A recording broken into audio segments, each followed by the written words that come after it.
De imediato, datação de um texto antigo é sempre muito difícil de se fazer. Por quê? Por um motivo muito simples. Nenhum documento, nenhum texto vem escrito o ano em que ele foi produzido. Nenhum. Absolutamente nenhum. Então, nós temos, por exemplo, um papiro antiquíssimo chamado P52. P, papiro, número 52. É um pequeno fragmento do Evangelho de João. Ele seria talvez do tamanho dessa minha unhazinha aqui. Olhem para a unha do dedo, desse dedão aqui da mão de vocês. Esse é o tamanho do fragmentozinho do chamado P52. E o que é legal é que esse texto, que foi durante muito tempo considerado o mais antigo fragmento de um texto, de um evangelho, no caso era o Evangelho de João, é frente e verso, né? Foi escrito tanto na parte da frente do papiro quanto na parte de trás. Ele foi inicialmente datado do ano 125. Imagine, era praticamente, não era exatamente a primeira edição do Evangelho, mas muito próxima da primeira edição. Isso foi datado em 1930 e pouco, 35. De lá para cá, esse papiro P52, foi ampliando de tempo, foi avançando. Hoje ele é datado do ano 200. Não deixa de ser uma preciosidade, um documento, um texto, uma cópia escrita no ano 200. Mas, mesmo assim, como é que se data um texto? Como? Como se pode datar, afirmar que um texto é do ano 50, do ano 70, do ano 100, um manuscrito é do ano 125 ou do ano 200? Eu acho que se tem que desconfiar sempre de todas as datações, principalmente se o autor que você estiver lendo, ele tornar de forma absoluta a data de um texto. Então, volto a afirmar, nenhum documento antigo cristão, por exemplo, nenhum documento, traz em si uma data. Então, datas são aproximações que nós fazemos. Sejam essas datas de textos como evangelhos, epístolas, apocalipses, pouco importa. Todos eles são datas por aproximação.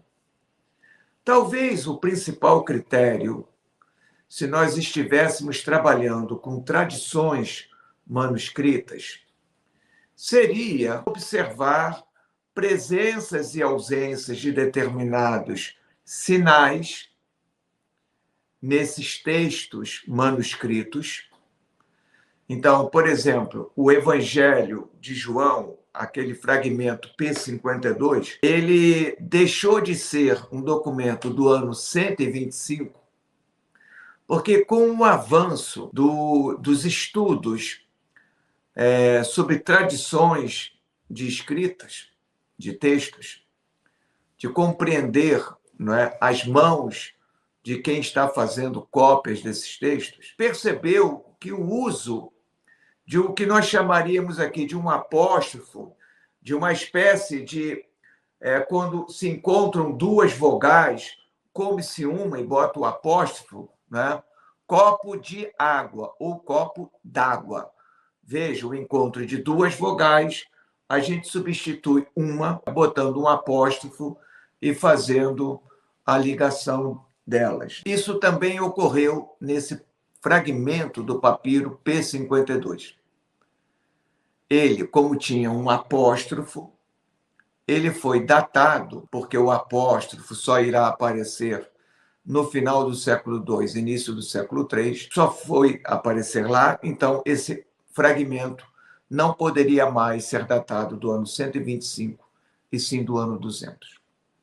Isso é quando se tem manuscritos com esses sinais, com esses diacríticos aí, a gente se situa. Eu tomei como referência, ao acaso, o Evangelho de Mateus.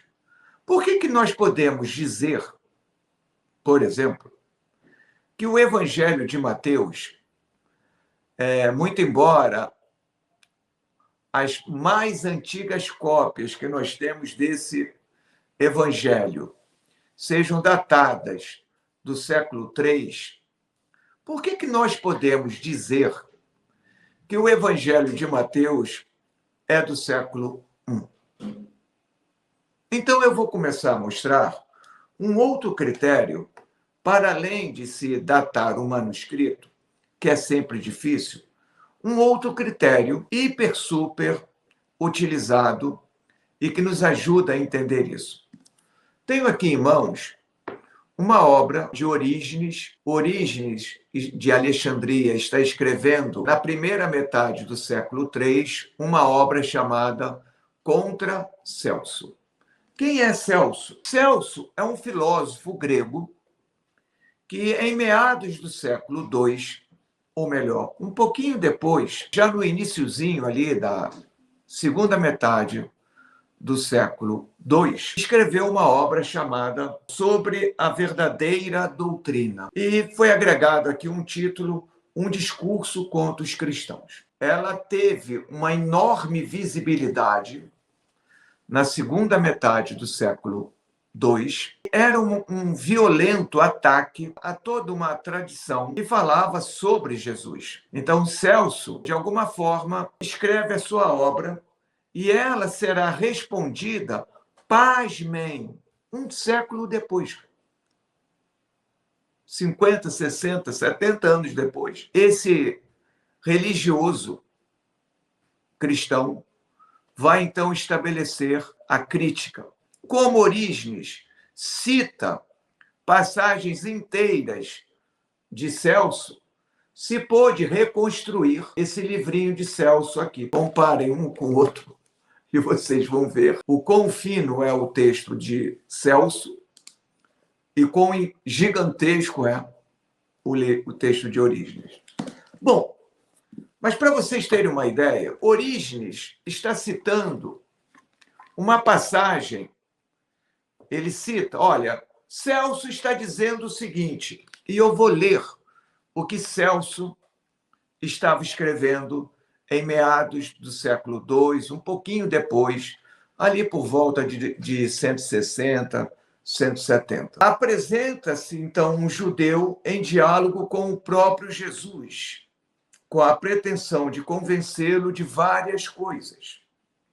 E a primeira, de ter inventado o seu nascimento. Prestem atenção. A seguir, censura-o por ter nascido numa cidadezinha da Judéia e nascido de uma mulher do interior, uma pobre fiandeira. Então, vamos ver, Maria é apresentada como uma fiandeira.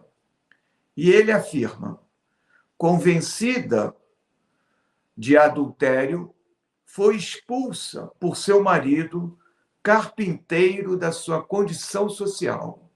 Então, Maria, quando foi pega grávida, o marido dela, José, expulsa ela, não quer saber dela. Em seguida, rejeitada por seu marido, vergonhosamente vagabunda, deu à luz a Jesus ocultamente, que este foi obrigado, por pobreza, a prestar seus serviços no Egito.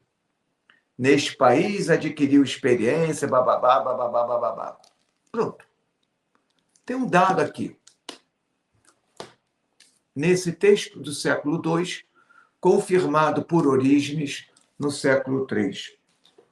Jesus foi para o Egito com sua mãe. Já é suficiente para nós que conhecemos evangelhos que se Jesus foi parar no Egito, e sua mãe o leva para o Egito, lá ele nasce, lá ele vai ter, né, o início da vida dele. O único autor que colocou a família José, Maria e Jesus no Egito não foi João, não foi Marcos, não foi Lucas, foi Mateus. Então, se a obra de Celso é datada de 160, 170, se essa obra é datada de 170, esse autor leu, tinha contato, conheceu a obra de Mateus. Então, a obra de Mateus, com certeza, o Evangelho é anterior a Celso.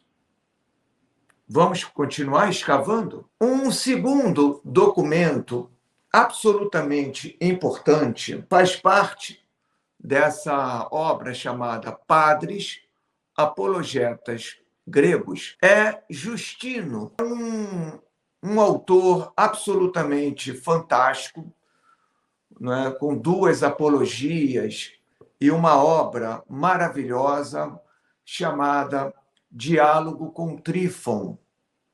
Então, Justino, também um autor do século II, escrevendo em meados do século II, quiçá um pouquinho antes. Num dado momento, Justino está lá estabelecendo uma interlocução com Trífon, ou Trifonte, que tudo indica se tratar de um homem absolutamente religioso, quiçá mesmo um importante rabino. E Justino, contra-argumentando com Trífon, no verso 107, um diálogo em que ele fala assim. Ele cita a obra Recordações dos Apóstolos. E ele cita assim: os judeus pedem a Jesus que ele lhes mostre, lhes dê um sinal. Ao que Jesus contestou: esta geração má e adúltera busca um sinal e não lhes será dado outro sinal senão aquele do profeta Jonas. Então, um autor aí, finalzinho da primeira metade do século II, cita um diálogo entre um grupo de judeus que pede um sinal a Jesus e Jesus abre, né, a contestação dizendo: esta geração adúltera, má e adúltera, blá, blá, blá, blá, blá, blá, blá, blá, blá. Geração má e adúltera. Só um autor falou isso. Essa passagem encontra-se, obviamente, em Marcos, em Lucas, mas esse jogo de má e adúltera, só Mateus. Portanto, caramba, esse autor, Justino, ainda na primeira metade do século II, cita Mateus não como sendo Evangelho de Mateus, mas recordações dos apóstolos, memórias dos apóstolos, que hoje nós sabemos exatamente bem se tratar do Evangelho de Mateus. Então, vejam, se Justino cita Mateus, obviamente, Mateus é anterior a Justino. Logo, nós baixamos a datação de Mateus. Eu poderia ficar fazendo isso direto, mas, em grande parte, é assim que os pesquisadores buscam situar, localizar, datar um texto.